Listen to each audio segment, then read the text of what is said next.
नमस्कार किसान भाइयों, मैं आपका दोस्त विजय ढाका आपका स्वागत करता हूं अपने YouTube चैनल पर विजय ढाका किसान का दोस्त में। तो किसान भाइयों, जल्दी से जल्दी चैनल को सब्सक्राइब करें। नई नई जानकारी प्राप्त करने के लिए वीडियो को लाइक करें ताकि हमारा हौसला बना रहे और हम और नई नई जानकारी समय समय पर आप लोगों तक पहुंचाते रहें। तो किसान भाइयों, आज हम बात करेंगे एक ऐसी फसल के बारे में जिसका निरंतर बढ़िया भाव लगातार बना रहता है और मार्केट डिमांड भी लगातार बनी रहती है। उत्पादन हमें अच्छा प्राप्त हो सके, इस विषय पर कैसे हमें अच्छा उत्पादन प्राप्त हो सके, इस विषय पर आज हम उस फसल के ऊपर विस्तार से चर्चा करेंगे। हम लगातार सब्जी वर्गीय फसलों का आपके सामने निरंतर जिक्र कर रहे हैं। तो किसान भाइयों, आप चयन कर सकते हैं शिमला मिर्च की फसल का। इस समय की लगाई गई शिमला मिर्च आपको अच्छा मुनाफा देकर जाएगी, क्योंकि जुलाई अगस्त की लगाई ये फसल हमें 2 से 3 लाख का उत्पादन आराम से देकर जाएगी। इस फसल का हमें अच्छा मंडी भाव भी मिल जाएगा और इस समय इसकी खेती करना ज़्यादा आसान है, क्योंकि इस टाइम हम ओपन फील्ड में बड़ी आसानी से शिमला मिर्च की खेती कर सकते हैं। इस टाइम के शिमला मिर्च के मंडी भाव हमें 50 रुपये से लेकर 70-80 रुपये तक आसानी से मिल जाते हैं। लंबे समय तक इसकी फसल चलती रहती है। यदि आप बिजाई से पहले अच्छी जुताई और खाद और अच्छी वैरायटी का चयन करते हैं और तो दवाई आदि डालकर रोग बीमारियों का अच्छे से समाधान करते हैं, तो हमारी फसल का बम्पर उत्पादन आपको मिलेगा। अब जान लेते हैं किसान भाइयों, बुआई का सही समय क्या रहेगा।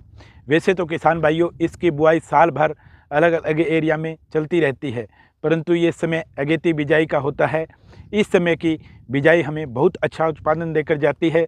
जुलाई से लेकर सितंबर माह तक इसको लगाया जाता है। इसके बाद भी इसका आगे के महीनों में भी इसको लगाया जाता है, परंतु इसके आगे सर्दी का सीज़न आने से कवर करके इसको लगाया जाता है, जिसमें बहुत ज़्यादा किसान भाई को मेहनत करनी पड़ती है और अत्यधिक खर्चा लगता है। यह समय जुलाई अगस्त का जो समय है वह सबसे बेस्ट होता है। अभी नर्सरी डाल दें, 30 से 35 दिनों में आपकी नर्सरी प्लांटेशन के लिए तैयार हो जाएगी किसान भाइयों, और 55 से 60 दिन के बाद आपका उत्पादन भी स्टार्ट हो जाएगा। अब बात कर लेते हैं किसान भाइयों, क्योंकि बीज का चयन बहुत ही महत्वपूर्ण होता है। हम कौन सी वैरायटी लगा रहे हैं ये भी बहुत ज़्यादा निर्भर करता है। तो किसान भाइयों, मैं आपको यहाँ 1-2 वैरायटियों का नाम बता देता हूँ, जो वैरायटियाँ मार्केट के अंदर अच्छा, जिनका बीज का डिमांड बना रहता है, और जिसकी डिमांड अच्छी हो, इसका मतलब उस वैरायटियाँ भी अच्छी है और उसका उत्पादन भी हमें अच्छा प्राप्त होगा।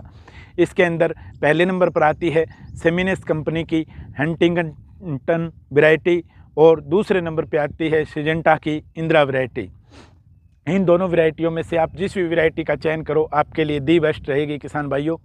अब किसान भाइयों, मैंने आपको हर वीडियो के अंदर बताया है कि गली सड़ी जो गोबर की खाद होती है वो आप अवश्य डालें यदि आप सब्जी लगाने वाले किसान हैं तो, और वो जितनी पुरानी होगी उतना ही हमें अच्छा अपनी फसल से उत्पादन प्राप्त होगा। किसान भाइयों, तो गली सड़ी गोबर की खाद की 3 से लेकर 4 ट्रालियाँ अपने पर एकड़ के अंदर डालें और इसके बाद 3-4 बार उसकी बुआई करके उसे अच्छे से मिला दें।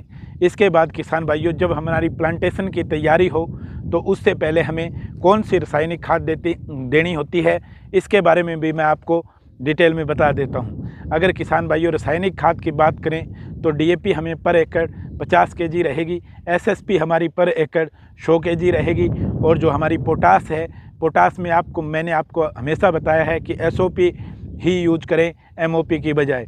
यूरिया अगर इसमें बात करें किसान भाइयों तो 25 से 30 केजी आप रख सकते हैं, और जिंक सल्फेट किसान भाइयों 33% वाली 5 से 7 केजी डालना न भूलें पर एकड़ के हिसाब से। और उसके बाद अच्छी से कल्टीवेशन करके आप इसके जो बेड बनाने हैं उसके भी मैं आपको बता देता हूं। इसके बेड 4-4 फुट की दूरी पर बेड बना के, और आप बेड टू बेड की दूरी 4-4 फुट रखें किसान भाइयों, और इसके बाद प्लांट टू प्लांट की दूरी आपकी 1 से लेकर 1.5 फीट रखें, ताकि पूरा पौधे को फैलने के लिए जगह मिल सके। जब किसान भाइयों आपने लगा के इसको अच्छे से तैयार कर दिया है और पूरा खाद पानी देके जब आपका पौधा चल पड़ा है, आगे किसान भाइयों मैं ये चाहूँगा कि इसके रोग का नियंत्रण आप बड़े अच्छे तरीके से करें। जैसा कि मैंने बताया है, अच्छी दवाइयाँ प्रयोग करके जब हम इसके रोग का नियंत्रण प्रिवेंटिव में करेंगे, एडवांस में करेंगे, तो हमें शिमला मिर्च की खेती काफ़ी अच्छा मुनाफा हमें देकर जाएगी। अब किसान भाइयों, बात कर लेता हूँ इसमें एक मुख्य रोग की, उसके बारे में कभी डिटेल में आपको वीडियो बनाकर भी डालेंगे।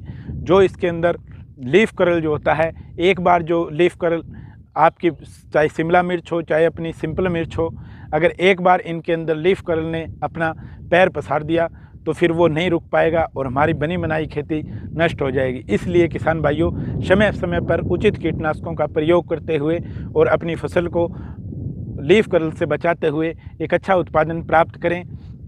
इसी के साथ किसान भाइयों, हम मिलते हैं नेक्स्ट वीडियो के अंदर। जय हिंद, जय भारत।